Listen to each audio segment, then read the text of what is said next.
Assalamualaikum warahmatullahi wabarakatuh. Saya Mawar Masita Dai dari kelas F Akuntansi. Akan menjelaskan tentang materi Akuntansi Keuangan Menengah 2. Materi yang pertama yaitu persamaan dasar akuntansi. Pengertian persamaan dasar akuntansi. Persamaan dasar akuntansi adalah perhitungan yang nantinya bisa memproyeksikan kekayaan, hutang, serta modal yang dimiliki perusahaan tersebut. Seperti yang kita ketahui, prinsip umum akuntansi yang kita ketahui adalah adanya keseimbangan atau balance antara sisi pemasukan dengan pengeluaran atau keuangan perusahaan. Yang kedua yaitu prinsip persamaan dasar akuntansi. Prinsip persamaan dasar akuntansi secara matematis menghubungkan antara harta perusahaan dengan hutang serta modal. Bagian harta atau aset perusahaan termasuk dalam bagian aktiva, sedangkan hutang dan modal masuk dalam bagian pasiva. Berikutnya yaitu rumus persamaan dasar akuntansi. Harta atau aktiva sama dengan hutang ditambah modal atau pasiva. Selanjutnya yaitu manfaat persamaan dasar akuntansi. Jadi, sumber catatan yang nantinya bisa mempermudah proses pencatatan transaksi keuangan. Persamaan dasar akuntansi memuat informasi mendasar terkait transaksi keuangan yang masuk maupun keluar dari rekening perusahaan, sehingga nantinya memudahkan proses pembuatan laporan keuangan. Sebagai sarana untuk memeriksa besarnya saldo yang masuk maupun keluar dari rekening perusahaan. Berbeda dengan laporan keuangan yang menyediakan laporan terperinci, persamaan dasar akuntansi menyediakan transaksi keuangan secara garis besar. Sebagai sarana koreksi ketepatan antara saldo pada sisi aktiva maupun sisi pasiva. Perhitungan saldo pada kedua belah pihak tabel persamaan dasar akuntansi nantinya menyisakan angka yang seimbang jika semua transaksi telah dilaporkan dengan sebaik mungkin.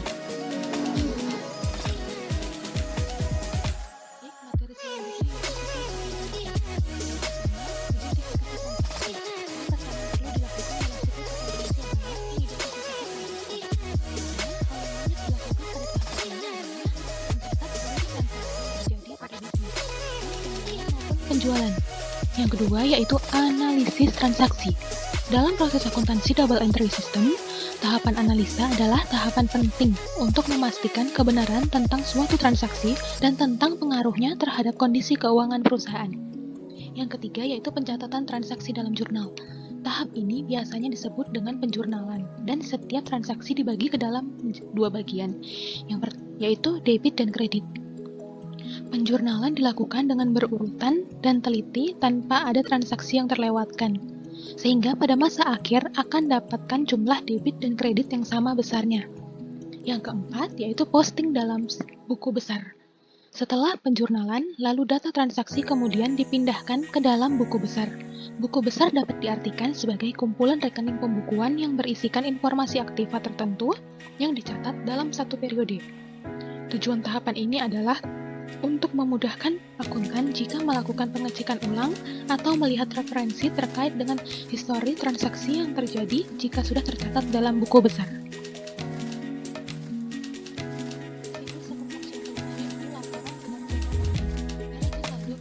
Daftar saldo dari masing-masing rekening pada buku besar pada periode tertentu. Bila dalam satu kondisi ternyata terdapat transaksi yang belum tercatat atau ditemukan ada kesalahan dalam neraca saldo, maka akuntan wajib untuk melakukan pencatatan dalam jurnal penyesuaian. Yang keenam yaitu neraca saldo penyesuaian dan laporan keuangan. Tahapan selanjutnya adalah membuat neraca saldo penyesuaian, dibuat dengan berdasarkan pada buku neraca saldo yang sudah dibuat sebelumnya dengan memperhatikan jurnal penyesuaian. Selanjutnya nomor 7 yaitu jurnal penutup. Tahapan terakhir dalam siklus ini adalah penyusunan jurnal penutup oleh seorang akuntan. Jurnal penutup ini disusun pada akhir periode akuntansi dengan cara menutup rekening nominal atau rekening laba rugi. Yang ke-8 yaitu menyusun neraca saldo dan jurnal pembalik. Ini adalah tahap opsional. Neraca saldo pada tahap ini berisiko saldo rekening permanen dari rekening buku perbesar setelah jurnal penutup.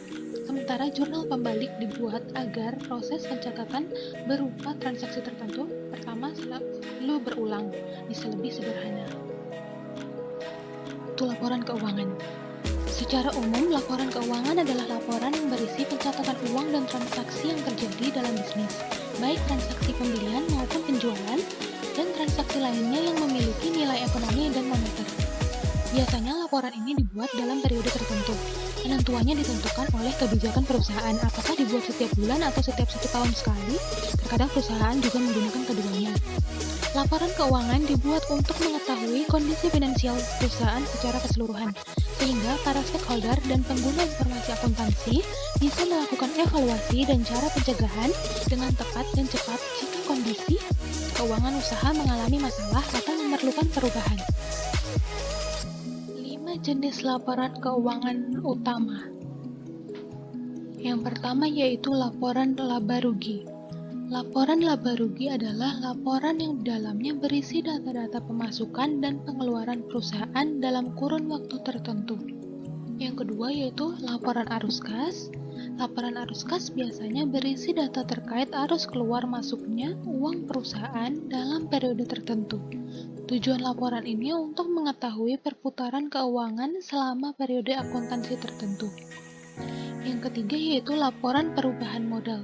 Laporan perubahan modal atau ekuitas merupakan laporan keuangan yang secara sistematis menyajikan informasi tentang perubahan ekuitas perusahaan yang diakibatkan operasi perusahaan dan transaksi dengan pemilik pada satu periode akuntansi tertentu.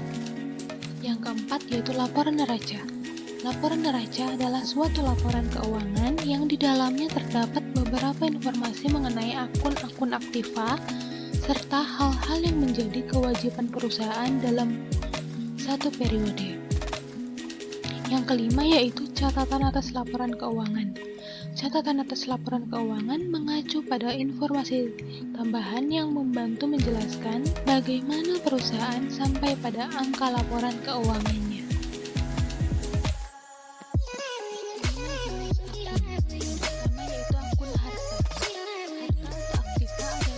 Ekonomis yang juga meliputi biaya-biaya yang terjadi akibat transaksi sebelumnya dan mempunyai manfaat pada masa yang akan datang. Harta dapat dikelompokkan atas kelancaran atau likuiditas, yaitu harta lancar, investasi jangka panjang, harta tetap, harta tidak berwujud, dan harta-harta lainnya. Berikut yang termasuk harta lancar adalah sebagai berikut. Selanjutnya yaitu penyertaan investasi. Adalah investasi jangka panjang dalam bentuk saham, obligasi, atau surat berharga lainnya. Yang ketiga yaitu harta tetap. Adalah harta berwujud yang digunakan untuk operasi perusahaan dan mempunyai masa manfaat lebih dari 1 tahun. Selanjutnya itu harta tak berwujud. Adalah harta yang tetap mempunyai wujud fisik, tetapi merupakan hak-hak istimewa yang menguntungkan perusahaan dalam menghasilkan pendapatan.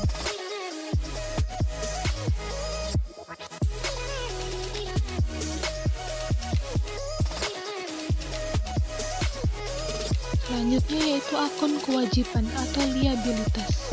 Kewajiban adalah pengorbanan ekonomis yang harus dilakukan oleh perusahaan pada masa yang akan datang sebagai akibat kegiatan usaha. Berikut merupakan akun-akun yang ada pada kewajiban atau akun liabilitas. Selanjutnya yaitu yang ketiga, akun modal atau ekuitas. Modal adalah selisih antara harta dan kewajiban dan merupakan hak pemilik perusahaan atas bagian harta perusahaan. Selanjutnya yaitu akun pendapatan.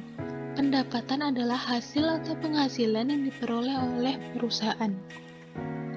Dan akun yang kelima yaitu akun beban. Beban adalah pengorbanan yang terjadi selama melaksanakan kegiatan usaha untuk memperoleh pendapatan.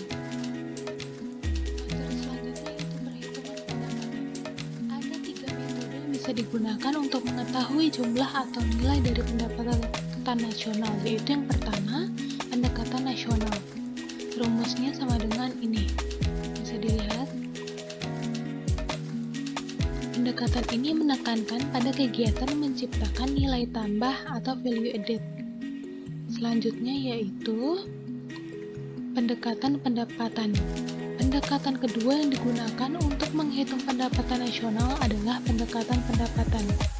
Berdasarkan pendekatan pendapatan, pendapatan nasional dihitung dengan menjumlahkan seluruh pendapatan yang diterima masyarakat atau pemilik faktor produksi sebagai balas jasa yang mereka terima dalam proses produksi.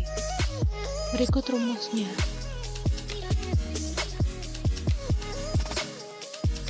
selanjutnya yaitu pendekatan pengeluaran. Pada pendekatan ini, pendapatan nasional dihitung dengan cara menjumlahkan permintaan akhir dari para pelaku ekonomi, konsumen, produsen, dan pemerintah dalam suatu negara. Berikut rumusnya untuk menghitung pendekatan pengeluaran. Sekian materi dari saya, lebih dan kurangnya mohon maaf. Wassalamualaikum warahmatullahi wabarakatuh. Terima kasih.